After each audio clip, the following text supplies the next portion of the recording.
Today மன்னா.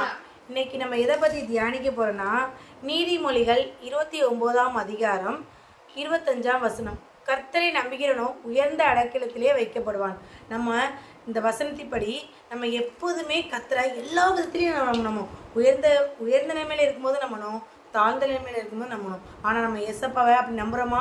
நம்ம உயர்ந்த நிலைமையில் இருக்கும்போது மட்டும்தான் நம்ம ஏசப்பாவை நம்புகிறோம். ஆனால் நம்ம தாழ்ந்த நிலைமையில் இருக்கும்போது ஏசப்பா நம்ம ஒரு நாள் நம்புதில்லை. ஆனால் ஏசப்பா நம்மளை குறித்து ஒரு சித்தம் வச்சுருப்பாரு.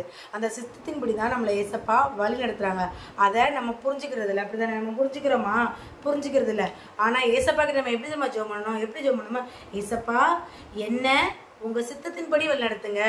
ஏசப்பா நம்ம பிறக்கும் போதே நம்மளுக்கு இப்படி தான் அப்படின்னு எழுதி வச்சுருப்பாங்க. அதனால் ஏசப்பா கிட்ட ஏசப்பா உங்கள் சித்தத்தின்படி நடத்துங்க. ஏசப்பா உங்கள் சித்த நிறைவேறின ஏசப்பா நம்ம சொல்ல ஏசப்பா நம்ம எங்கே வைப்பாங்க?